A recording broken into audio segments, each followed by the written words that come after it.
night of November 18th, in the city of Buffalo, New York, the unthinkable would happen to a mother and son. Kevin Smith, age 46, manager of Walmart, set his ex-wife's home, Monica Smith, on fire. After being married for 12 years and being separated just about a year from the night of the tragedy, Kevin would lose control of himself and ruin the lives of Monica and his very own son, Jackson, who was around 6 years old. Kevin and Monica's relationship had some troubles. Kevin was known to be an alcoholic and verbally abusive. Soon after the divorce, Kevin was sent to a psych ward, where he would be until 2 weeks before the night of the fire. Kevin spent 2 weeks trying to get into contact with Monica. The built-up anger from not being able to reach her and speak with her is what caused the events to unfold, forever impacting the loved ones of the family. 911, what's your emergency? Hi, there's a fire across the street from me. The house is on fire. I woke up to this loud bang, and when I looked out my window, the upstairs is completely on fire. Okay, what's the address? The address is 782 Oak Ridge Drive. Thank you. Do you know if anyone lives there? Yes, a family lives there. 2 parents and their kid. I don't know if they made it out. I haven't seen anyone come outside. Fire crews are on their way now. Please stay at a safe distance and do not approach the house.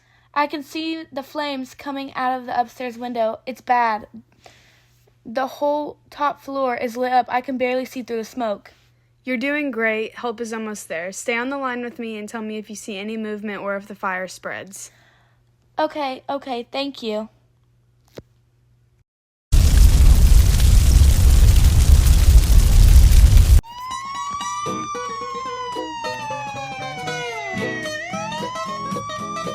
At approximately 1:12 a.m., Kevin Smith broke the glass on the rear kitchen door of the residence, reached inside to unlock it, and entered. Once inside, he knocked over a pitcher of tea, which awakened Monica Smith upstairs. Kevin proceeded to the hallway closet, retrieved a pistol from a secured safe, and made his way through the hallway, carrying both the weapon and a gasoline can. Upon reaching the second floor, Monica confronted him. Kevin struck her on the head with the pistol, rendering her unconscious. He placed her back on the bed, poured gasoline throughout the bedroom, including directly onto her body, and ignited the fire using a lighter at approximately 1:21 a.m. Kevin then fled through the backyard and into an old storage shed behind the property, where he died by suicide from an inflicted gunshot wound at approximately 1:28 a.m. Neighbors reported gunshots and visible flames from the upstairs bedroom at 1:32 a.m. Buffalo Fire and police units arrived on scene by 1:41 a.m. The fire was officially contained by 1:57 a.m. During the investigation, Monica Smith's body was found severely burned in the upstairs bedroom. 6-year-old Jackson Smith was located deceased in his room from a smoke inhalation. The family dog Hurley also perished. Kevin Smith's body was recovered from a shed with a fatal head wound. Fire investigators identified a distinct V pattern originating in the master bedroom, pointing to the bed as the fire's origin. This supported the theory that the fire was intentionally set at a certain central ignition point. A trail of accelerant, confirmed to be gasoline, was found leading from the foot of the bed to the hallway. Investigators used hydrocarbon detection tools and chemical swabs to trace its path.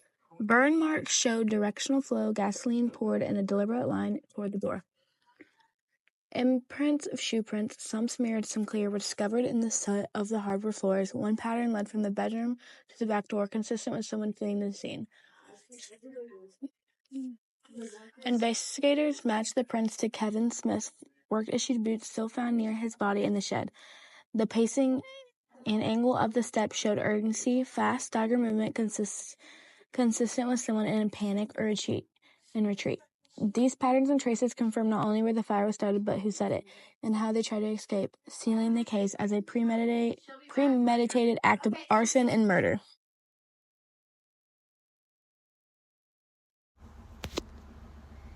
In the aftermath of the fire, forensics teams focused on key physical evidence, starting with Latin fingerprint analysis. On the handgun retrieved from the shed beside Kevin Smith's body, clean, partial, and full prints were lifted from the grip and trigger. These were matched to Kevin through AFIS, the automated fingerprint identification system, confirming he fired the weapon. At the scene of forced entry, investigators dusted the back door handle and the shattered kitchen window.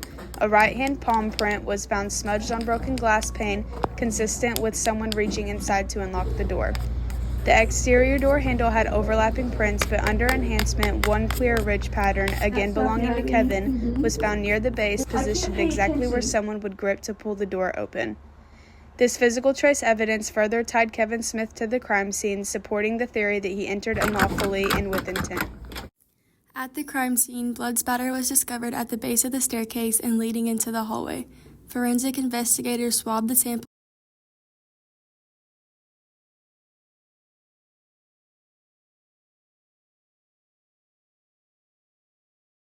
directly from the hardwood floor and adjacent wall, placing them into sterilized test tubes for DNA analysis and toxicology screening.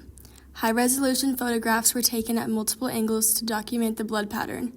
The spatter's elliptical shape and directional angle confirmed a medium velocity impact, consistent with a blunt force trauma, matching the blow Monica suffered to the side of her head. Laser trajectory analysis showed the blood projected at a downward angle, confirming she fell where the trail began. The consistency and radius of the drops gave investigators a timeline, helping to piece together the sequence of events.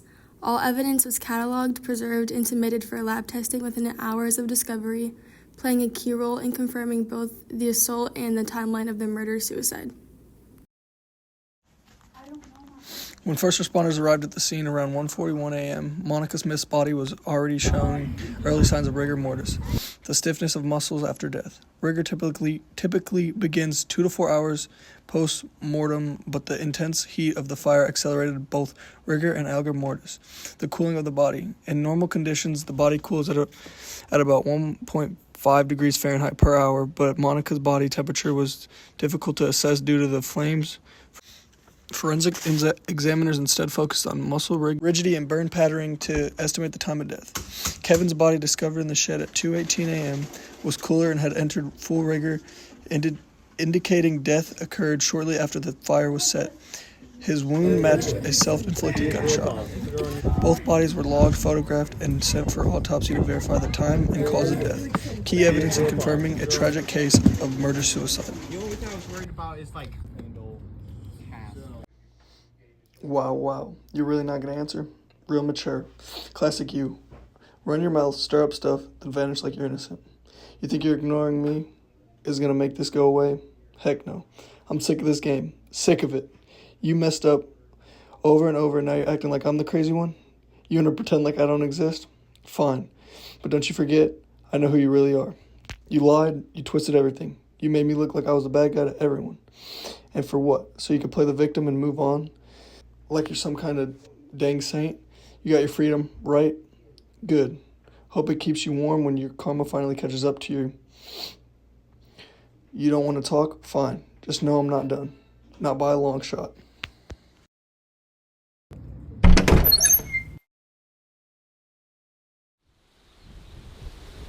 Now.